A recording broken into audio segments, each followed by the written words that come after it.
नमस्कार. सगळ्यात अगोदर जे काही आपले आयुर्वेदामधले प्राचीन आचार्य आहेत आणि संहिताकार आहेत, त्या सगळ्यांना वंदन करतो, नमन करतो आणि आजच्या पहिल्या दिवसाला म्हणजेच स्त्रोतस विवेचनाच्या पहिल्या दिवशी पहिला दिवस आपण आज सुरुवात करतोय. चरक आचार्यांचं एक छोटंसं एक श्लोक आहे की काय सांगतात ते की सर्वे हि भावा पुरुषे नानंतरेण स्त्रोतस्याम् अभिनिवृत्तन्ते क्षयं वा अभिगच्छन्ति तदेतत् स्त्रोतसां प्रकृती भूतत्वान विकारेर शरीरम. हा चरकांच्या विमानस्थानातल्या 5व्या अध्यायामधला श्लोक आहे. त्याचं मराठीमध्ये भाषांतर काय होतं तर मानवी शरीरातील एकूण एक भाव स्त्रोतसाशिवाय निर्माण होत नाही किंवा क्षय पावत नाही आणि मग ही स्त्रोतसे आरोग्य संपन्न असतील तर शरीर कधीही रोगांकृत होत नाही, असं आचार्यांचं एक सूत्र आहे. आता आपण स्त्रोतस जाणून घेण्याच्या अगोदर आपण एकदम बेसिक कन्सेप्ट आहेत की म्हणजे मेन तर आपलं तेच आहे की आपल्याला नेमकं स्त्रोतस म्हणजे काय जाणून घ्यायचंय. तर त्याच्या अगोदर काही बेसिक कन्सेप्ट आहेत की एकदम आपण झिरोपासून सुरू करतोय. तर पहिला पॉईंट असा आहे आजच्या या छोट्याशा लेक्चरचा की स्त्रोतस का असतं. तर मी फर्स्ट इयरला असताना आपण एक छोटीशी व्याख्या शिकलोत की शरीर म्हणजे काय. तर आपलं जे काय बॉडी आहे ती आपलं शरीर हे अनेक घटकांनी बनलेलं असतं. मग त्याच्यामध्ये दोष असतात, धातू असतो, मल असतं आणि मग हे जे काही भावविशेष असतात किंवा हे जे काही घटक असतात या घटकांचं वर्गीकरण आपल्या आचार्यांनी केलेलं आहे. परंतु जेव्हा तुम्ही आणि मी फर्स्ट इयरला असताना शरीराची व्याख्या बघतो तर तिथे आपल्याला एक छोटासा पाठभेद मिळतो की शिरियन्ते इति शरीरम. म्हणजेच काय की जे वेळोवेळी क्षीयमान होणार आहे, जे वेळोवेळी झिजणार आहे, असं ते काय तर ते शरीर आहे. म्हणजेच काय की शरीराची नेहमी नित्य झीज होते आणि मग या जीवनाचा अनुबंध राखण्यासाठी, हे जीवन तसंच पुढं चालू राहण्यासाठी, या जीवनाचा अनुबंध चालू राहण्यासाठी या भावविशेषांची सातत्यानं निर्मिती होणं गरजेचं आहे. बरं, निर्मिती होणं गरजेचं आहे. आणखीन काय तर निर्मितीसोबतच त्या भावविशेषांचं, त्या घटक पदार्थांचं वहन होणं देखील तितकंच महत्त्वाचं आहे. आणि मग निर्मितीसाठी आणि वहनासाठी काय आवश्यक आहे तर या दोन्ही गोष्टीसाठी आचार्य सांगतात की स्त्रोतस आवश्यक आहे. त्याच्यामुळं आपण आपल्या या पहिल्या पायरीला नाव दिलं होतं की अनुबंधासाठी स्त्रोतस. आता आपण पुढच्या पायरीवर जातोय की 2 वेगळे दृष्टिकोन आहेत बघण्याचे. म्हणजे आता बघा एक आपल्याकडे एक असं दोन प्रवाह आहेत. एक आहे चरकांचा, दुसरा आहे सुश्रुतांचा. तर चरक आणि मग चरक, सुश्रुत आणि त्यांच्यानंतर मग वाग्भटांचा आहे.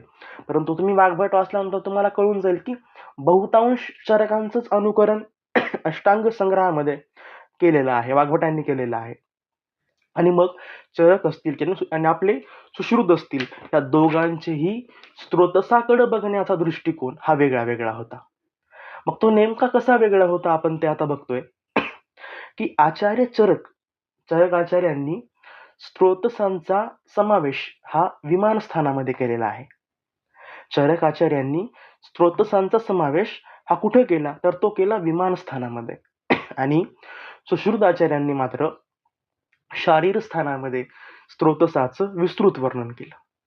म्हणजेच काय तर दोन्ही आचार्यांनी स्थानामध्ये फरक केला. स्थान अधिकरण तंत्रयुक्ती लावून या दोघांमधला फरक आपल्या लक्षात येतो. पुढं काय तर सुश्रुत संहिता जी आहे ती शल्यप्रधान ग्रंथ आहे.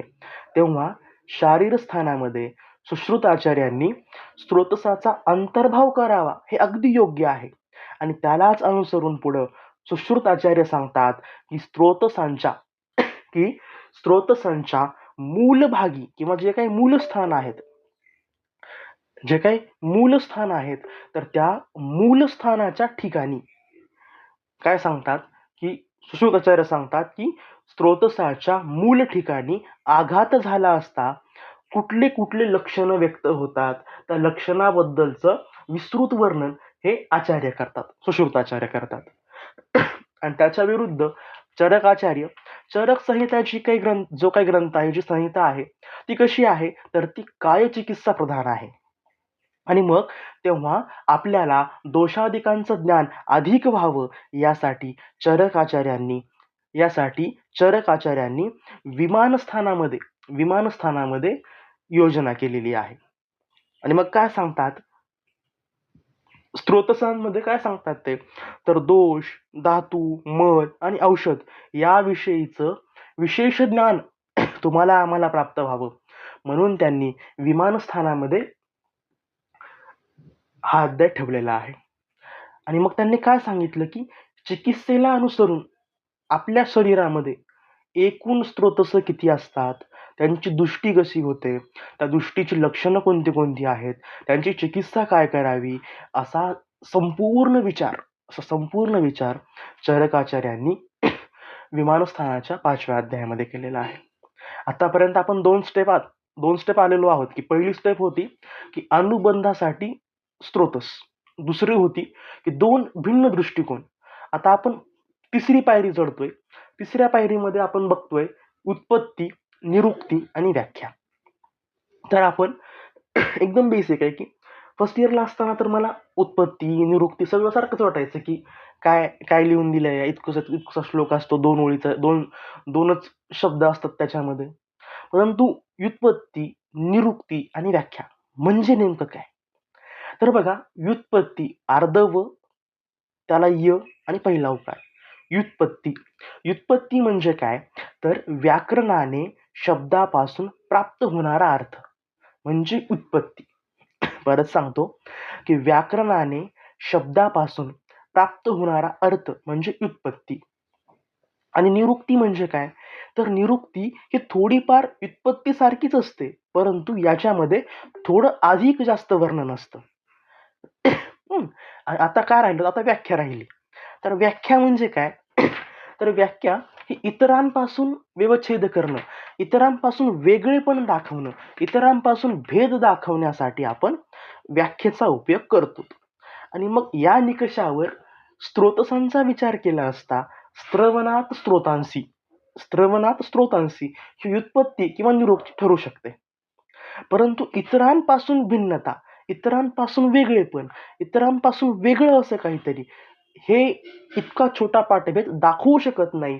याच्यासाठी सुश्रुत आचार्य काय सांगतात, त्यांचा श्लोक सांगत नाही, सरळ मराठीमध्ये काय अर्थ होतो ते सांगतो. त्यांचा जो श्लोकाचा अर्थ होता, त्याचा श्लोकाचा अर्थ समजण्याच्या अगोदर तुम्हाला एक उदाहरण देतो, की एक टेबल आहे आणि एका टेबलवर आपण काय केलं, आपण टेबलवर एका पेन ठेवला, दुसरा आपण बॉल पेन ठेवला आणि तिसरा आपण पेन्सिल ठेवली. एका टेबलवर आपण 3 गोष्टी ठेवल्या. पहिली गोष्ट आहे पेन ठेवला, दुसरी गोष्ट आहे आपण बॉल पेन ठेवला आणि तिसरी गोष्ट आहे की आपण पेन्सिल ठेवली. आणि मग आता कोणीतरी मला विचारलं, की आता याच्यामध्ये पेन्सिलची व्याख्या काय किंवा पेन्सिल काय आहे, तर मी काय लिहिणार, तर मी काय सांगणार, की जे पेन आणि बॉल पेन याच्यापेक्षा वेगळं आहे ती पेन्सिल आहे. कळतंय का? कोणीतरी विचारलं, की नेमकी पेन्सिल म्हणजे काय किंवा पेन्सिल कोणती आहे, तर बाबा जे पेन आणि बॉल पेन या दोघांपेक्षा वेगळी आहे, या दोघांपेक्षा भिन्न आहे, ती पेन्सिल आहे. तर ही व्याख्या चूक आहे का, तर अजिबात नाही, ही व्याख्या बरोबर आहे. परंतु ज्या अर्थानं आपण पेन आणि बॉल पेन ला सोडून भिन्न आहे असं सांगतोय, त्यावेळेस तुम्हाला पेन म्हणजे काय, बॉल पेन म्हणजे काय याचा अभ्यास असणं गरजेचं आहे. आणि हाच कन्सेप्ट सुश्रुताचार्य सांगतात, की जे सिरा, धमनी यांच्यापेक्षा वेगळं आहे ते आहे स्त्रोतस. काय सांगतात, की जे सिरा आणि धमनी याच्या व्यतिरिक्त किंवा याच्यापेक्षा जे भिन्न आहे ते काय आहे, तर ते आहे स्त्रोतस. परंतु चरकाचार्य चरकाचार्यांचा जो ग्रंथ आहे तोच काय चिकित्सा प्रधान ग्रंथ आहे. आणि मग काय चिकित्सा प्रधान ग्रंथाला अनुरूप अशी व्याख्या, शारीरिक क्रिया विज्ञानाला अनुरूप अशी व्याख्या हे चरकाचार्य सांगतात. स्त्रोतांसी खलु परिणाम आपद्यमानानाम धातूनाम अभिवाहिनी, हा जो काही श्लोक आहे हा चरक मीमांसामधला श्लोक आहे. याच्यामध्ये काय सांगतात आचार्य, स्त्रोतसाची व्याख्या करत असताना आचार्य चरक सांगतात स्त्रवण करणं.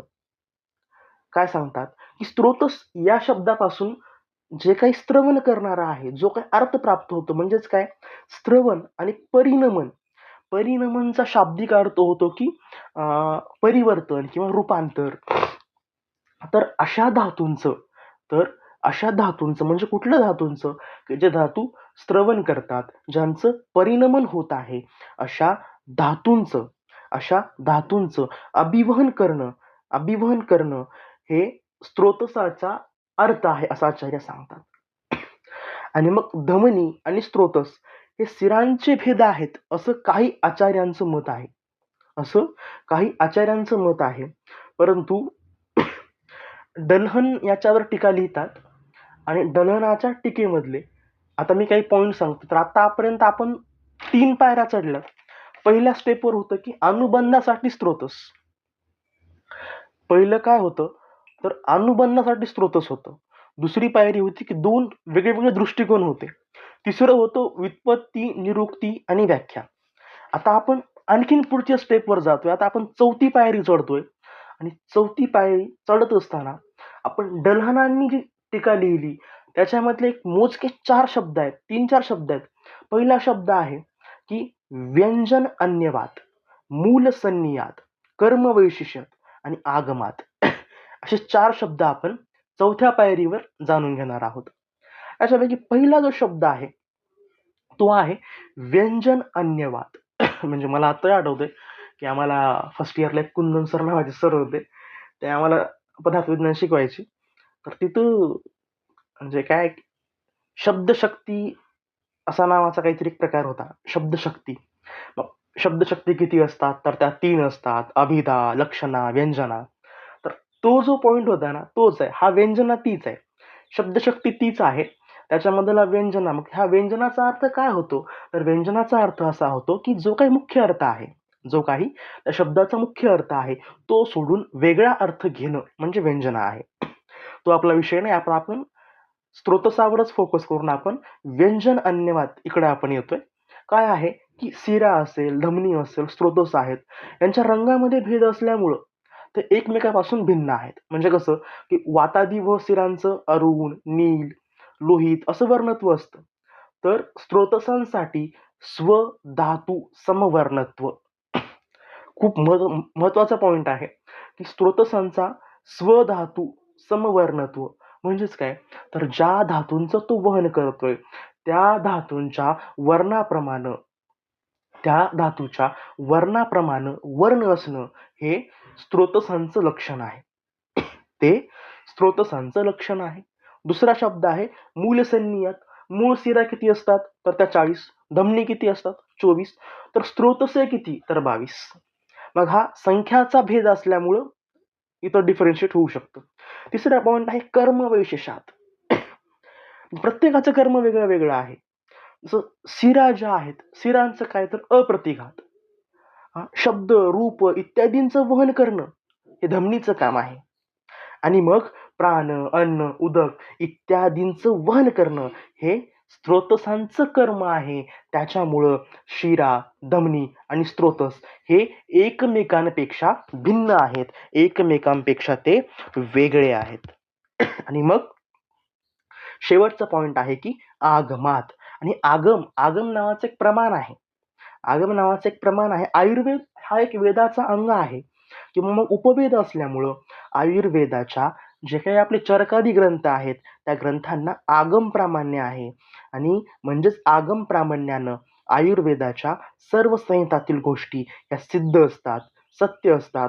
स्त्रोतस, धमनी आणि शिरा यांच्यामध्ये, परत सांगतो हा खूप महत्वाचा पॉइंट आहे, शिरा, धमनी आणि स्त्रोतस यांच्यामध्ये जर अभेद असता जर यांच्यामध्ये अभेद असता, जर हे सारखेच असते, तर स्रोतसांचं वेगळं विवेचन ग्रंथामध्ये दिलं नसतं. त्याच्यामध्ये काहीतरी वेगळं आहे. हं, काहीतरी वेगळं आहे. याच अर्थानं ग्रंथामध्ये ते प्रामाण्य आहे, की स्रोतसांचं, धमनीचं आणि शिरांचं वेगळं वेगळं वर्णन केलेलं आहे. आणि आता आपण 5व्या पायरीकडे जातोय. 5वी पायरी काय आहे आपली? तर 5व्या पायरीमध्ये आपण स्रोतसांच्या व्याख्येच्या अर्थाचा विचार करणार आहोत. स्रोतसाच्या व्याख्येच्या अर्थाचा विचार म्हणजे आपण आता चरक विमास्थानातली ती व्याख्या बघितली, स्रोतांसी खलु परिणाम. त्याच्यामध्ये परिणामम आपद्यमानानं जे काही स्पष्टीकरण आहे, ते चक्रदत्त जे काही टीकाकार आहेत त्यांनी सांगितलेलं आहे की परिणामम आपद्यमानानाम इति पूर्व रसादिरूपता परित्यागेन उत्तरो उत्तर रक्तादिरूपता आपद्यमानानाम.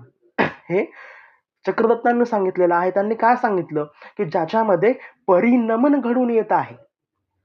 मला अगोदरच सांगितलं मी की परिणमनचा अर्थ काय आहे, तर परिवर्तन होणं, रूपांतर होणं. तर मग ज्यामध्ये परिणमन घडून येत आहे, परिणमनाची क्रिया सुरू झालेली आहे आणि मग अशा धातूंचं अभिवहन म्हणजे काय, त्यांना वाहून नेण्याचं काम कोण करतं, तर स्रोतस करतो. अभिवहन, अभि हा उपसर्ग आहे.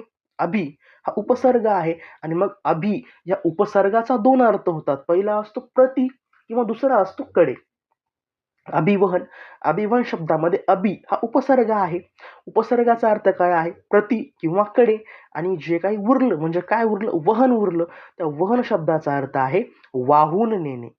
वहन शब्दाचा अर्थ आहे वाहून नेणे. म्हणजेच परिमनाची क्रिया सुरू झालेला धातू पुढच्या धातूकडे, विशिष्ट स्थानाकडे वाहून नेला जात असतो. मग एकदम बेसिक आहे की रक्ताची जी काही वृद्धी आहे, रक्तधातूची जी काही वृद्धी आहे, तर ती रक्तरूपाने परिणत होणाऱ्या रसाच्या येऊन मिळण्यानं होते. परत सांगतो, रक्ताची जी वृद्धी असते ती रक्तरूपाने परिणत होणाऱ्या रसाने येऊन मिळण्यानं होते. आणि मग हे परिणमन, हे लागणारं वहन, हे सगळं जे काही कार्य आहे, हे कार्य स्रोतसाकडून घडत जातं. आणि याच्यानंतर आपण 6वी पायरी चढतोय. पायरीचं नाव आहे धातू, दोष धातू आणि उपधातूमय. मी परत एकदा तुम्हाला पायऱ्या रिवाइज करून देतो. पहिली पायरी होती की अनुबंधासाठी स्रोतस.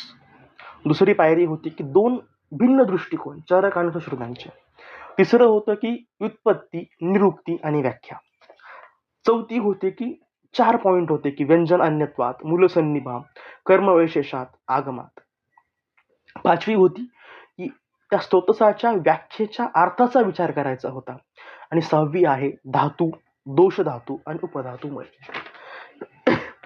या 6व्या पायरीवर जाण्या अगोदर मला एक पॉईंट सांगायचा आहे की मी ज्यांच्याकडे शिकायला जातो, गेली एक मला आता 1 वर्ष होतं या महिन्यामध्ये.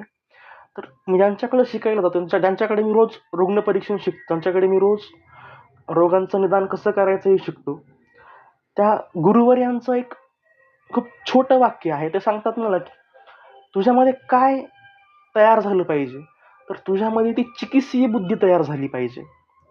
तुझ्या मनामध्ये तुझी ती बुद्धी तशीच तयार, म्हणजे तू काहीतरी वाचलंस तर तुझ्या मनातली चिकित्सीय बुद्धी तिथं तुझी ऍक्टिव्हेट झाली पाहिजे.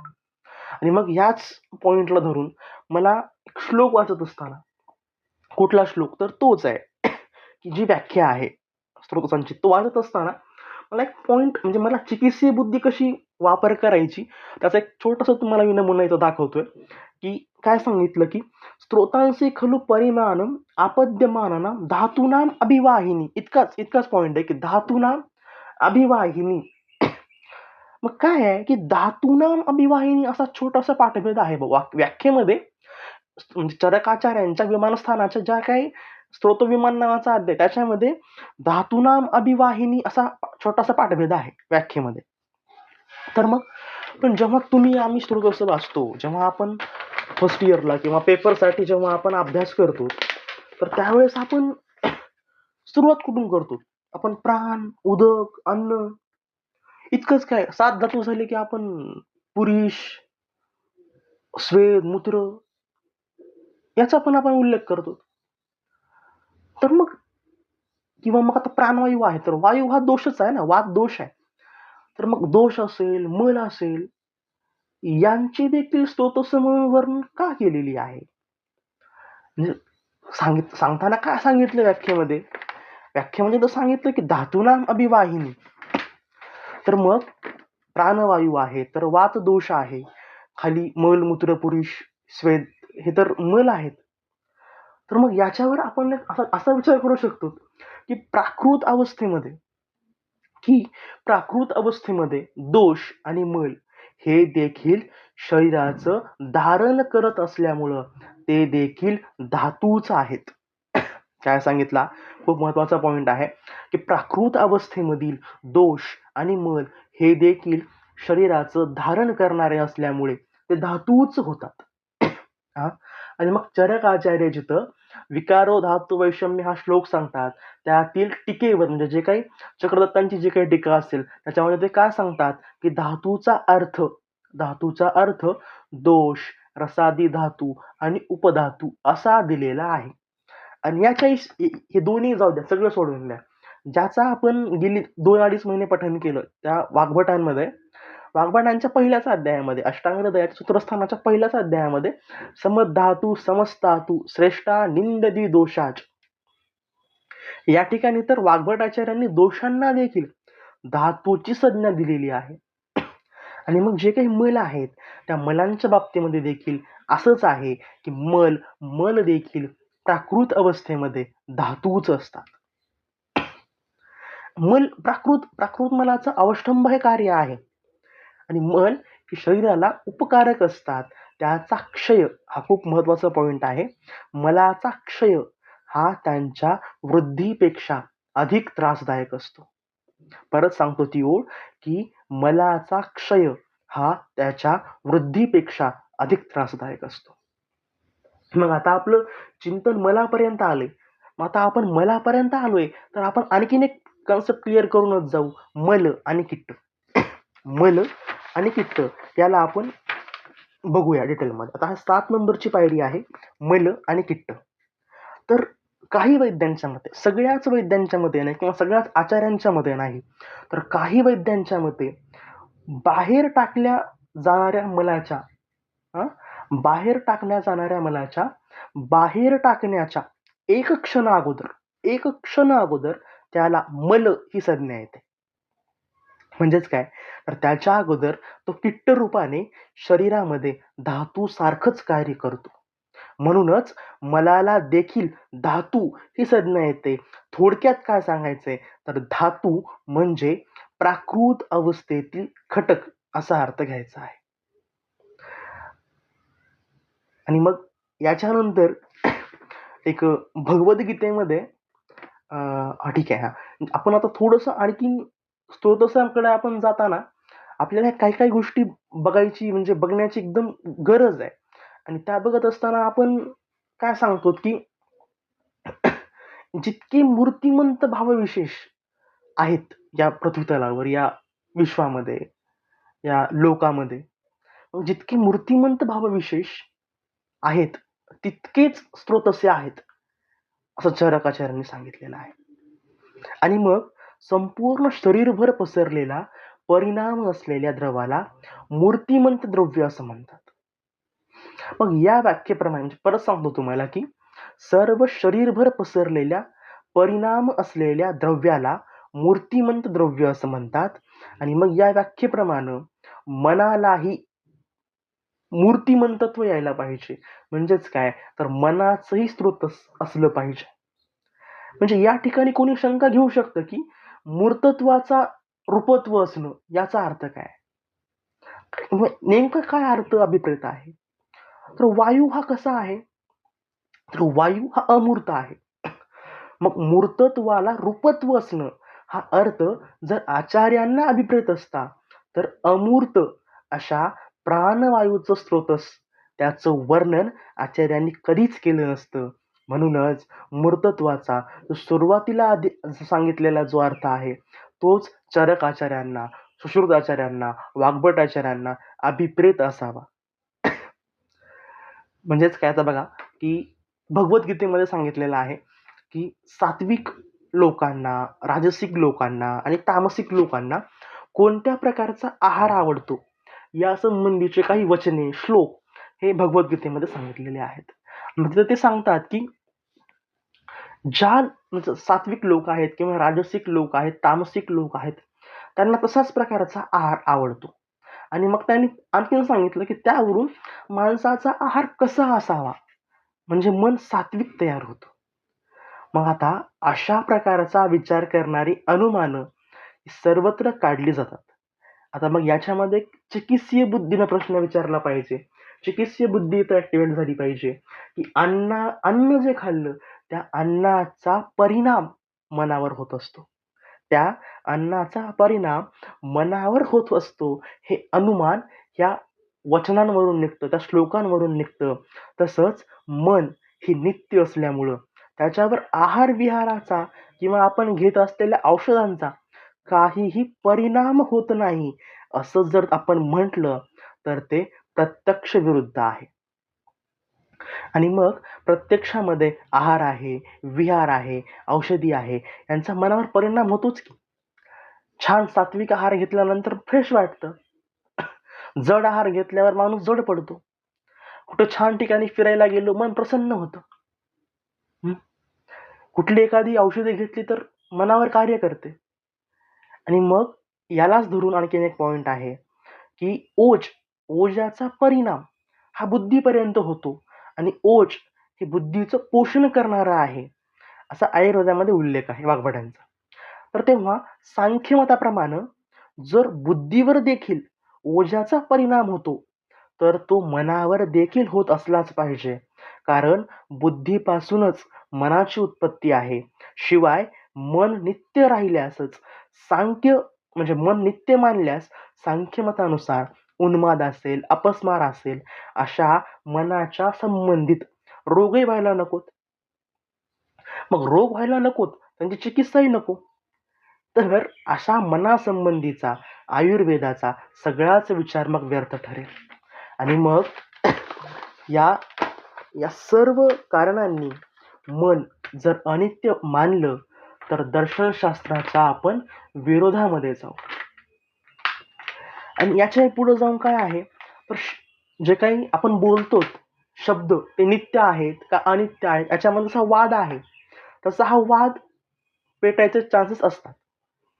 आता याच्या पुढे जाऊन आपण काय बघूया, की श्लोकामध्ये एक छोटासा पाठभेद होता. परिणाम आपद्यमानानाम. काय होता? परिणाम आपद्यमानानाम. रस, रक्तादी धातूंच्या बाबतीमध्ये जी काही परिणामाची क्रिया आहे, जी काही बदलाची क्रिया आहे, जी काही रूपांतराची क्रिया आहे, ती सुस्पष्ट आहे. म्हणजेच काय, तर केदारी कुल्य न्याय असेल, क्षीरदधी न्याय असेल, खल्ले कपोत न्याय असेल, असे न्याय आहेत, त्याच्यावर टीका लिहिलेल्या आहेत. किंवा मग एका धातूपासून दुसऱ्या धातूमध्ये रूपांतर होण्याच्या जी काही मधली अवस्था असते, ती मधली अवस्था म्हणजेच परिणमाची परिणमनाची अवस्था असते. आणि याच्यामध्ये मग रस, रक्तादी धातूंच्या बाबतीमध्ये स्त्रोतस ही कल्पना स्पष्ट होते. मग आता रसरक्ताबद्दल आपल्या मनात शंका नाही. का शंका नाही? कारण इथं केदारी कुल्य आहे, क्षीरदधी आहे, खलेकपोत आहे, असे खूप सारे न्याय आपण फर्स्ट इयरला शिकलो, की रसापासून रक्त कसं तयार होतं, रक्तापासून रक्त मांस कसं तयार होतं, मेद कसा तयार होतो, हे आपण फर्स्ट इयरला शिकलो. पण आपण प्राणव स्त्रोतस किंवा पुरीश, मूत्र, श्वेत यांचा विचार करत असताना नेमका विचार कसा करायचा? तो थोडासा आपण बघू, की नेमका कसा विचार करायचा? तर त्याच्यासाठी आपण एक लक्षात ठेवलं पाहिजे, की हे जे काय तुमचं माझं मानवी शरीर आहे, तर कोणतीही गोष्ट शरीरामध्ये घेताना ती आपण पचवून शरीराला साध्य करतो. म्हणजेच काय, की आपण कुठलीही जी गोष्ट आहे, जी आपण शरीरामध्ये घेतोय, तर ती गोष्ट आपण पचवून शरीराला साम्य करून घ्यावी लागते. याचाच अर्थ काय, हवा, अन्न, पाणी आणि ज्ञान. परत सांगतो, 4 गोष्टी आहेत. हवा, अन्न, पाणी आणि ज्ञान, या 4ही गोष्टी शरीराला पचवूनच स्वीकाराव्या लागतात. पण यासाठी काय आहे, अन्न आणि पाणी यासाठी तर आपल्याला सेपरेट आपण पाचन संस्था दिलेलीच आहे. परंतु जे काही ज्ञान आहे त्या ज्ञानाचं पाचन साधक पित्त करतं. आणि हवेचं जे पाचन आहे ते कुठं होतं, तर ते फुफ्फुसामध्ये होतं. आणि मग ज्याप्रमाणे अन्नाच्या पचनाच्या शेवटी सारकिट्ट भाग निर्माण होतो आणि अग्नीद्वारा सारकिट्ट विभाजनाची क्रिया घडून येते, अगदी त्याचप्रमाणे हवेच्या पचनाचा सार असा प्राणवायू आणि किट्ट असा इतर म्हणजे कार्बन डायऑक्साईड असं विभाजन केलं जातं. हा सार भाग फुफ्फुसामधील रसरक्तामध्ये ग्रहण केला जातो आणि तेथून तो हृदयामध्ये येतो. म्हणजेच काय, तर इथपर्यंत ही एक पचन प्रक्रियाच म्हणावी लागेल. आणि मग फुफ्फुसापासून हृदयापर्यंतचा मार्ग हा पचन व्यापारामध्ये समाविष्ट करायचा नसेल, तर मग प्राण व स्रोतसांचं मूलस्थान जे हृदय, त्याचाच अर्थ फुफ्फुसासहित हृदय असा आपल्याला घ्यायचा आहे. तर त्याच्यापुढे मी उद्या सुरू करणार होतो, पण आपण वेळ आहे तर आपण आजच सुरू करूयात, की आता आपण आणि आपण पुढची स्टेप जातोय, की आता आपण शारीरिकदृष्ट्या स्त्रोतस म्हणजे काय, आपण सध्या तिकडं जातो. तर शारीरिकदृष्ट्या स्त्रोतस म्हणजे नेमकं काय, आता आपण ह्या मोठ्या विचाराकडे चालल्या जातो. आपल्याकडे आणखीन अर्धा तास आहे, तर जितकं होईल तितकं आपण आज कव्हर करूयात. तर शारीरिकदृष्ट्या स्त्रोतस अशी काही जर आपण हेडिंग लिहिली, त्याच्या खाली म्हणजे त्याच्या एकदम खाली आपल्याला त्याचं स्वरूप, त्याची रचना, त्याच्या संस्था, त्याच्या संख्या याचा आपल्याला विचार करणं अनिवार्य आहे. मग काय, तर सगळ्यात महत्वाची कन्सेप्ट आहे, आपला जो देह आहे, आपलं जे शरीर आहे, जो आपला देह आहे, तो देह पांचभौतिक आहे. आणि मग आचार्यांनी पंचमहाभूत कल्पनेचा फार सखोल विचार केला होता, की सर्वम द्रव्यम पांचभौतिकम इति भूतमयो देह. मला वाटतं हा छोटासा पाठभेद वाग्भटांच्या शारीर स्थानामधला आहे, की सर्व द्रव्य हे पांचभौतिक आहेत. म्हणजेच शरीरातले सर्व घटक हे पांचभौतिक आहेत, म्हणून स्त्रोतसे देखील पांचभौतिक आहेत. खरं तर स्त्रोतसांचं वर्णन करत असताना त्याचे दोन भागामध्ये विभाजन करणं हे आपल्याला वर्णनाच्या दृष्टीनं सोयीचं जातं. म्हणजे एक कसं आहे, तर एक म्हणजे म्हणजे आतील पोकळी, आकाशीय भाग, आणि दुसरा दुसरा त्याची म्हणजे त्याच्यामध्ये सीमा आहे, त्याला आवरण आहे असा भाग. पहिला आहे पोकळी म्हणजे आकाशीय भाग, आणि दुसरा आहे की ज्याला कशाची तरी सीमा आहे किंवा आवरण आहे असा भाग. आणि हा भाग अर्थातच पृथ्वी महाभूताच्या आधिक्याने बनला असेल. मग शिरा किंवा धमनी आणि स्त्रोतस, मग शिरा, धमनी किंवा स्रोतस यांच्यामध्ये नक्की भेद कुठं आला, असा प्रश्न आला असता स्त्रोतसांचं जे स्त्रवण आहे, हे जे कार्य आहे, हे बाहेरील आवरणातून होतं. त्यामुळे या आवरणामधील सछिद्रत्व, आकाशीयत्व हे स्त्रोतसांचं वैशिष्ट्य म्हणता येईल. कुठल्याही पृथ्वी तत्वाचं परमाणू एकत्र येण्यासाठी जलमहाभूताच्या क्लेदनाची आवश्यकता असते. परत सांगतो, थोडंसं जड आहे, थोडं एकदम किंचित जड आहे, जास्त जड नाहीये. मला काय सांगितलं, की शिरा, धमनी आणि स्त्रोतस यांच्यामध्ये नक्की भेद कुठं आला, तर काय सांगतात, की जे काही स्त्रोतसांचं जे स्त्रवण करण्याचं कार्य आहे ते कुठून होतं, तर ते बाहेरच्या आवरणातून होतं. आणि मग त्या आवरणामधील सछिद्रत्व, आकाशीयत्व हे स्त्रोतसांचं वैशिष्ट्य म्हणता येईल. कुठलेही पृथ्वी तत्वाचे परमाणू एकत्र येण्यासाठी जलमहाभूताच्या क्लेदनाची आवश्यकता असते. आणि मग जलमहाभूताचा योग्य तेवढाच अंश ठेवणं, जलमहाभूताचा योग्य तेवढाच अंश ठेवणं हे कार्य मात्र अग्नीद्वारा घडून येतं. आणि मग जलमहाभूताचा अंश जास्त झाल्याने क्लेदन जास्त प्रमाणामध्ये होईल, किंवा मग अंश कमी झाला असता दोन परमाणू एकत्र येण्याची प्रक्रिया बरोबर होणार नाही. म्हणजेच काय, उष्णतेने युक्त असा हा वायू स्त्रोतसे निर्माण करतो. आणि मग काय सांगितलं, तर अशा रीतीनं हे स्रोतस जे असतात ते पांचभौतिक आहेत. स्रोतस जे आहेत ते पांचभौतिक आहेत. त्याच्याही पुढे जाऊन आपण काय सांगतो की स्त्रोतसासंबंधी आचार्य काय सांगतात की स्वधातू समवर्णा आणि वृत्त स्थूल, हा जो पूर्ण जो श्लोक आहे त्याचा भावार्थ काय सांगायचा आहे आचार्यांना की स्त्रोतस ज्या धातूचं असेल, स्त्रोतस ज्या धातूचं असेल त्या धातूच्या वर्णासारख्या त्या स्त्रोतसा त्याचा वर्ण असतो. आणि स्त्रोतसे ही वाटोळी, स्थूल, सूक्ष्म, दीर्घ अशी असतात. स्त्रोतसांचं स्थूल, सूक्ष्म असं जे वर्णन आहे ते आकृतीच्या लहान मोठेपणावर आहे.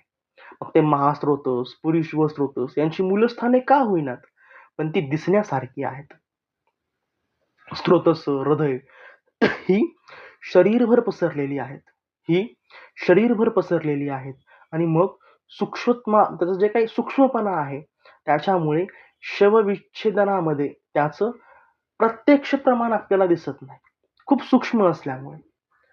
की मग आता काय सांगितलं की आता कोणी असा शंका का म्हणजे आता कोणाला अशी शंका येऊ शकते की सूक्ष्म स्रोतसे मानायचेच कशाला, त्याला प्रमाण काय आहे, की सूक्ष्म स्रोतसे का मानायची, त्याला काय प्रमाण आहे. तर आपल्याला पदार्थ विज्ञानामध्ये एक अनुमान नावाचं प्रमाण आहे. काय आहे बघा की खूप मोठं शहर असतं किंवा आपल्या भोपाळसारखं शहर आहे. तर मोठं शहर गटार तुंबले की त्याच्या पाठोपाठ लहान लहान त्याला येऊन मिळणारी गटारं देखील तुंबतात. आणि मग ही गोष्ट जशी खरी आहे याच पद्धतीनं आपण पुरीश्व स्त्रोतसा संबंधी विचार करूया. बघा आता जोपर्यंत तो मनुष्य हेल्दी आहे, जोपर्यंत तो मनुष्य स्वस्थ आहे, तोपर्यंत सूक्ष्म रूपामध्ये पुरीश्व स्त्रोतस सर्व शरीरभर पसरलेला आहे याची आपल्याला कल्पना सुद्धा येणार नाही. परंतु गटाराच्या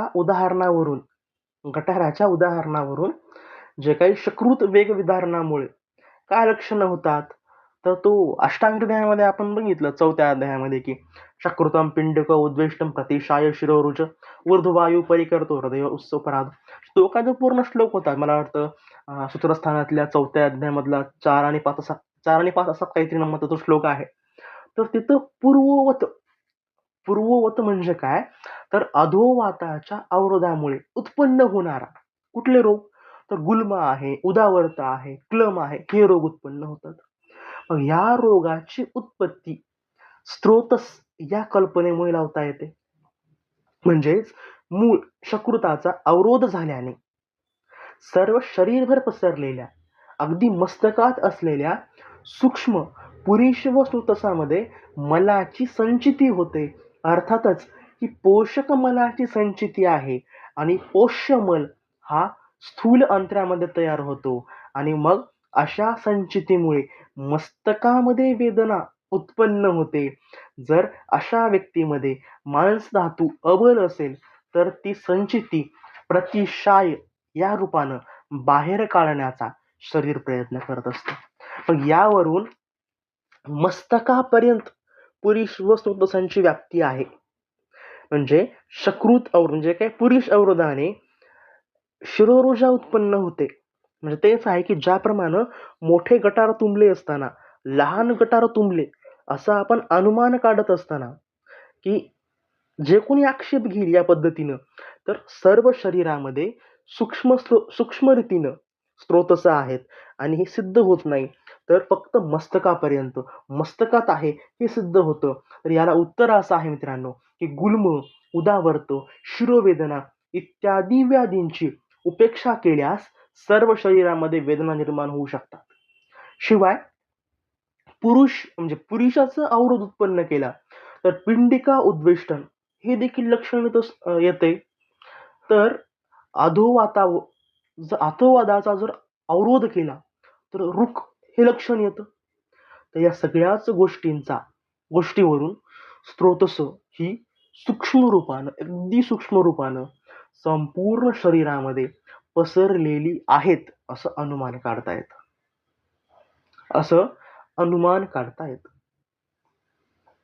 आणि मग आता कोणी शंका घेईल की मस्तकापर्यंत, जर स्रोतसांच्या व्याप्ती जर मस्तकापर्यंत आहे, तर फक्त मस्तकच का दुखावं? मग छाती, मान, पाठबी दुखायला पाहिजे.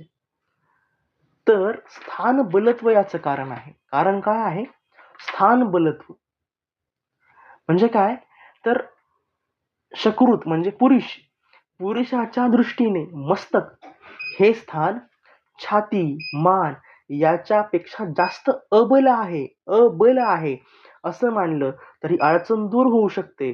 त्यामुळं ते तेथे वेदना उत्पन्न करतं, ज्या ठिकाणी जगृत मागानं दुसऱ्या म्हणजे जे काही उदाहरण दिलेलं आहे की चंद्र आणि सूर्य या दोघांनी राहू सारखाच अपराध केलेला असताना तो चंद्राला कमी कालानंतर ग्रासतो, तर सूर्याला दीर्घ काळानुसार ग्रासतो. म्हणजे हा शिशुपाल जो होता त्याचा जो वध केला त्याच्यामधला हा एक रेफरन्स आहे.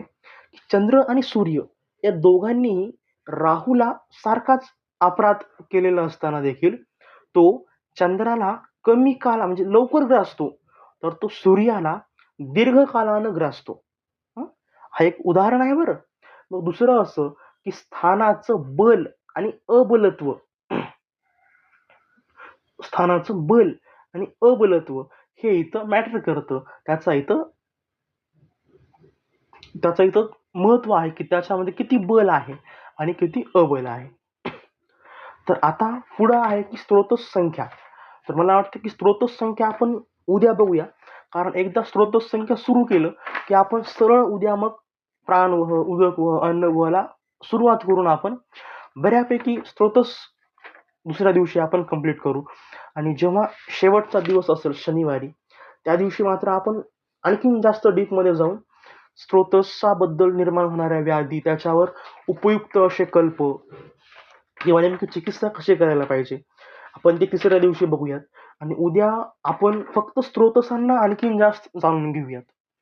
तर आजच्या याच्यामध्ये काय अडचण असेल तर तुम्ही विचारू शकता. काय